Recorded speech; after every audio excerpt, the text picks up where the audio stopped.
Hi all, let's have a look at the mega clash between the great Fire chess engine. This is a really mighty chess engine, almost part of the big three basically. The big five is definitely in on many rating lists. So it was white against Leela in the Chess.com Computer Championship. Rapid rumble, 15 minutes with a 5-second increment, stage 1. Let's have a look. E4, Leela plays the Sicilian defense, not fearing these sharp openings against the classical chess engines. Knight f3, d6.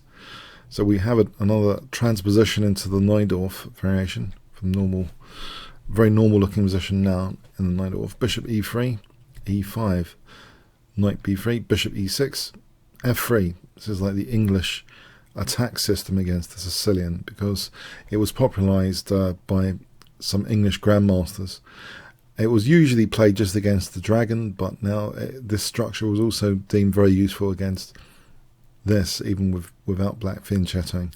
So bishop e7, queen d2, so white can still castle queenside, and a kingside pawn storm is supported, generally speaking. Black castled, white castles queenside. Leela plays knight bd7, and now g4, so it is a really dangerous position for black, very, very sharp. And well trodden though. b5, g5.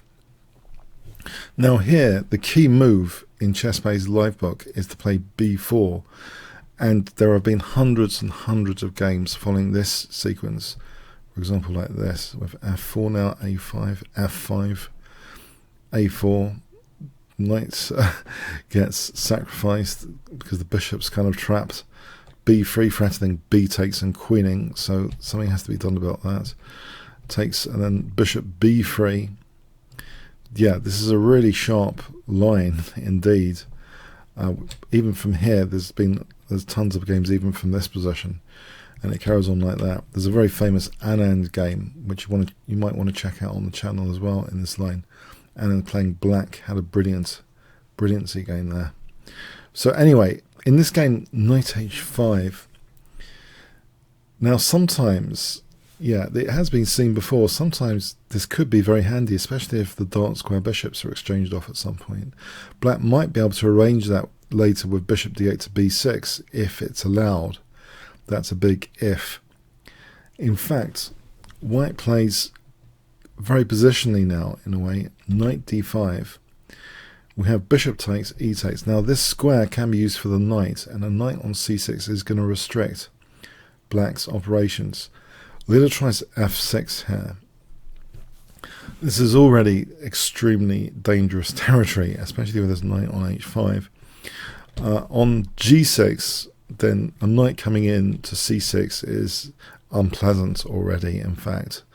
So f6 was tried, g6. Yeah, this is a strong idea, this strong pawn sack to combine play on the queen side with a knight maneuver to c6, because the queen's supporting knight a5 to c6, and the king side, knight a5, queen e8, which does not only defend the king side but also positionally. This idea of bishop d8 to b6 emerges. However, knight c6 was played here, and for the moment I believe this is really it's not actually possible to play bishop d8, which might be positionally desirable to justify the knight later coming to f4 if this can be exchanged off for that. For example, rook g1 and bishop b6 is bad here with this king on g8 and the knight here. This is a recipe for disaster after bishop d3. Bishop takes, queen takes, g6 under fire. So here, then there's rook takes g6, because now there's knight e7 check, winning the queen. Now these variations can be seen in the pinned comment of this video, by the way. So yeah, here actually it's very, very dangerous basically. So bishop d8 seems a little bit out of the question, and this might explain why, because of this mechanism of knight e7 forking stuff, the king actually comes to protect g6 himself with the main move of the game. Now this is a position that it might actually be possible to play bishop d8 to b6, which we've seen in another Sicilian defence game of Leela in this same stage of the tournament. However, this next move is kind of intriguing and is preventative as well. It also helps connect white's rooks. The move is c4. In a sense, as well as helping connect the rooks if it takes, and fixing down black's pawns potentially, it also opens up this b file. And you might not think of this because one's attention is usually on this side as white, not on this side. But things like queen b4 are very handy sometimes. Sometimes hitting d6, controlling b6. Very, very interesting. As an example, if c4 isn't played, then maybe Leela will get her evil positional ways in this position. For example,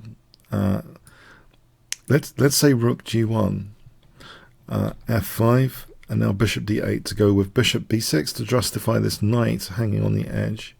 f4, for example, this position looks to be fine. Instead of rook g1, let's try bishop d3, f5, blunting the bishop. It doesn't seem that big a deal for black anyway. On bishop e2, let's see the full beauty of this positional maneuvering that would be possible. So bishop b6 here. And Leela, I believe, the knight coming to f4 would also protect g6. This position, black has very little to fear. If this strategic exchange can be accomplished, this would be great news. But unfortunately, fire is setting fire to any great news, basically, with c4. Yeah, it's a horrendously powerful move, it seems, checking all the variations behind the scenes. After b takes, just to show why, bishop d8, it's not necessary to win a pawn here. White can also just, because no bishop e2 has been committed, interrupting this queen f2 to stop bishop b6.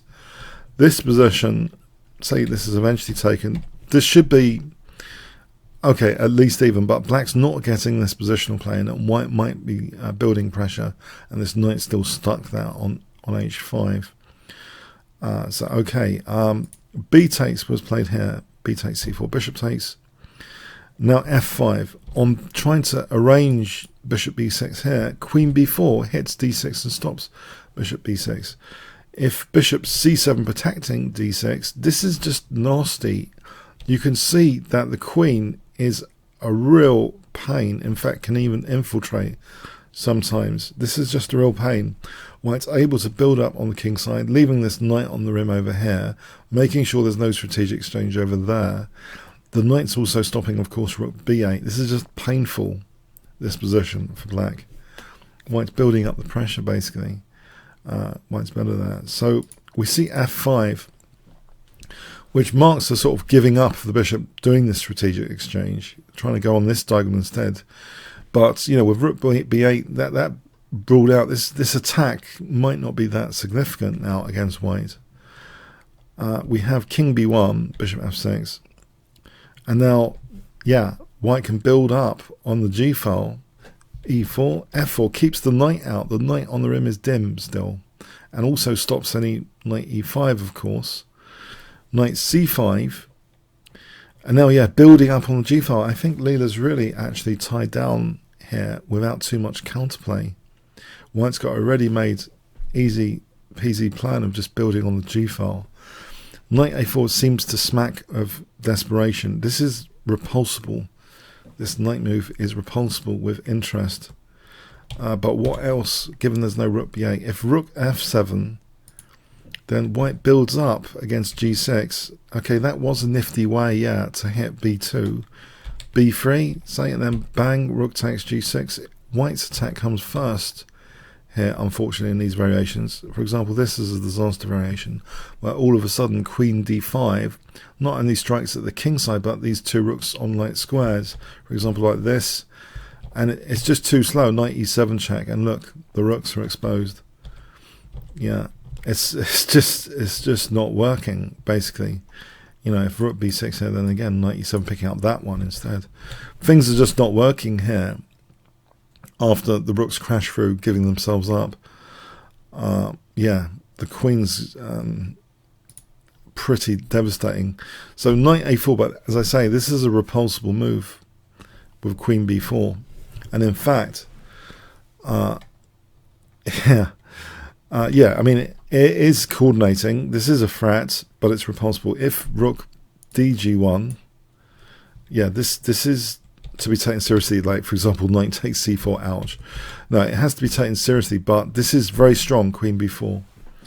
After knight c5,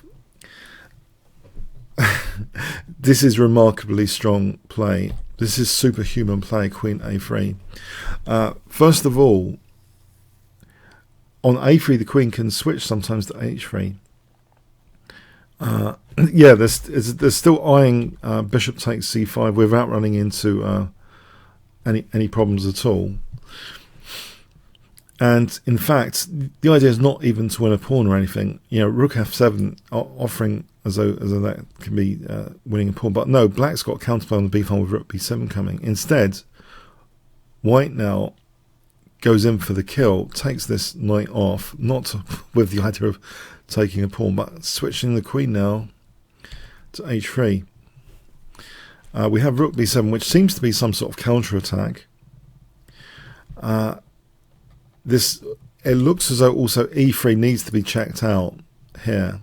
On e3, yeah, white might actually have to play queen f3. The variations here tend to favour white to protect f4 there. They tend to favour white ultimately here because black has these weak pawns, and if the counter can be soaked up, this is an example, and g6 can be taken, then yeah, white seems to be crashing through in these lines. After f5, white gets a big advantage. But that has to be borne in mind, e3, as an important resource, though. We have rook b7. It just doesn't seem to work very well there. We have b3 now, a5. Now, has Leela got a significant attack here, or is white's attack crashing through? In this particular position with b3, it does seem that e3 has a little bit more venom now. So, for example, here, a5, a4 might actually be needed, and rook ab8 to offer the exchange might actually be close to being a dynamically equal variation. So, for example, I'm giving you a fictional line here where it's dynamically equal. Now, in that, you might be questioning, really? You might be questioning rook aba. If taking, then queen takes a4, and you can see that actually Leela does get some dangerous hack attack ramifications after e2, rook takes, winning the queen actually on f3. So it becomes pretty dangerous e3 in that particular scenario once b3 has been played. If we look at this, if we look at rook dg1, queen e4 check, queen takes f4 is good, because now there's lots of ideas like e2 check. This tends to be okay. Black's okay. And if we look at alternatives here, after a4, yeah, anything else apart from rook b8 is no good, basically, because white's going to get first on that g file, for example, like this. This is a big advantage to white, just winning a5. But yeah, so some very, very, very dangerous stuff, but this might have been the opportunity to try e3 here, and it wasn't played. a5 was played instead. Now white has a very simple plan of giving up both rooks to smash through black's position. It looks as though black's making good progress though with the two rooks and the bishop, but playing without the knight over here. Unfortunately, rook takes g6 is very, very quick. What happens now is super quick. So the two rooks given up. Knight e5 check. So here bishop takes is played. If king h6, unfortunately, very, very quick, threatens mate, queen takes f5. And here check, winning pieces, check. It's actually mating. You can see white's attack super quick. So this gives fire 2 protected pass pawns in the center, and now Leela's trying to do something, but very precise queen e3 to knock out c5 to give the king a walk to b4 to escape all the checks, leaving white with 2 winning connected pass pawns in the center. The game continued check, check, king c3, f4, but now queen takes, giving the king b4. Now bishop d3 check, forcing the king into an unfortunate row where that will get another tempo with check, basically. I don't think there was much else. The king really couldn't go to h6 because the queen, maybe c6 and g6 is too much. So king g5, queen b5 protects the bishop and steps out of rook c1 check. So now the king's been given that parking space, and now unfortunately white's just too quick with the 2 pass pawns in the center. Now this is check, unfortunately for Leela. e7, just queening now basically and hitting h5. Both queens hit h5. Queen e2, yeah, very precise moves now by the Fire chess engine. Very precise, forcing moves, dragging the king down the board. Great game really from Fire. Shows what a menacing engine it is. Yep. So Fire is in. It seems the big 4 actually, because actually we know the result now of stage 1. Fire came 4th, Leela came 5th. Fire is a force to be reckoned with. So major compliments to the Fire team or developers. Brilliant engine. I mean, I was looking at the results in the last few games. Every time Leela seemed to win, so did Fire. More consistently, in fact, in the end, to end 4th and Leela 5th from stage 1. So Leela needs there is scope for improvements. There is scope for improvements. She hasn't found the total main line of this very, very sharp theoretical variation. The knight on h5 does have some downsides. It's kind of optimistic if this strategic bishop exchange is going to happen, the knight's ever going to go to f4. That would sort out black very well, but it didn't happen in this game. White very tactically made sure positional maneuvering was ruled out. The attack was just slower than white's. This maneuver to queen a3 over here, super GM plus level attacking chess, basically getting 2 connected pass pawns in the center. White was always quicker in the end.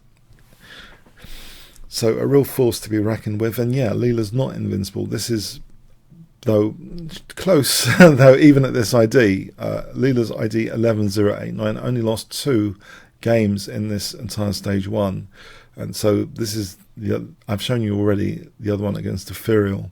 So both Ethereal and Fire, obviously very, very dangerous engines to face. Chess is not all about intuition. You know, there is a lot of calculation in chess, and you know there are different approaches which are effective. Clearly the classical chess engine approach is extremely effective, and Stockfish actually of course dominated the event.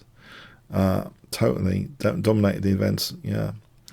So anyway, on to stage 2. Leela did actually qualify for stage 2, being in the top 8. So there's still some exciting games to come out of this tournament. The end of the fun has not yet arrived. Okay. Comments, questions, likes, shares appreciated. Thanks very much.